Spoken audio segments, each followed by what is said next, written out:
Hi hello welcome to Vannada family రుచులకి స్వాగతం సుస్వాగతం. ఈరోజు మన రెసిపీ వచ్చేసి పన్నీర్ రోస్టెడ్. ఎలా చేసుకోవాలో చూద్దాము. ముందుగా పన్నీర్ ముక్కల్ని ఇలాగా ఒక సైజులో ఉండేలాగా మొత్తం అన్నీ కోసుకొని పక్కన పెట్టుకోవాలి. అలాగే బ్యాండీలోకి ఒక 3-4 టేబుల్ స్పూన్ల ఆయిల్ అయితే వేసుకొని ఇలా 1 బై 1 పీసెస్ పన్నీర్ పీసెస్ అనేది వేసుకోవాలి. ఇలా వేసుకొని బాగా ఒక 2 మినిట్స్ అలా వదిలేస్తే మనకి బాగుంటుందన్నమాట. మీరు కదిపేశారనుకో అది ఇరిగిపోతుందండి. అందుకని ఇలా వదిలేయాలి. ఇలా వదిలేసిన తర్వాత దీనిపైన సాల్ట్ అనేది యాడ్ చేసుకోవాలి. అలాగే దీనిపైన కారం, అలాగే కొద్దిగా పసుపును కూడా ఇలా యాడ్ చేసిన తర్వాత ఇప్పుడు ఇందులోకి మసాలాలు యాడ్ చేద్దాము.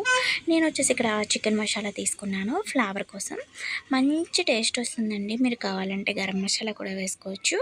అలాగే ఇక్కడ వచ్చేసి జీలకర్ర పౌడర్ అండి, జీలకర్ర పౌడర్ అది కూడా వేసి బాగా ఒక్కసారి అలా కుదించేసుకుంటే మనకి బాగా వేగిపోతాయి అన్నమాట.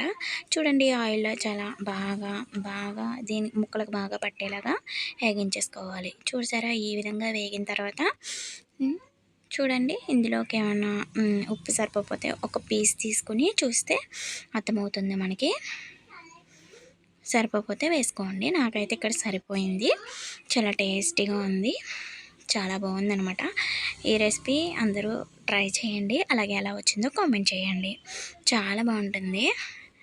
నేను ఇది కూడా ఫస్ట్ టైమే చేయడం, కానీ చాలా బాగా వచ్చింది. ఇలా సర్వింగ్ ప్లేట్లో సర్వ్ చేసేసుకొని చకచక తినేయడమే. చాలా ఎంజాయ్ చేస్తూ తినేయచ్చు. బయట మనం కొనాలన్నా పన్నీరు చాలా కష్టమే కదా. ఇలా ఇంట్లోనే ప్రిపేర్ చేసేసుకోవచ్చు. Bye bye. ఈ వీడియో నచ్చితే లైక్ చేయండి, షేర్ చేయండి.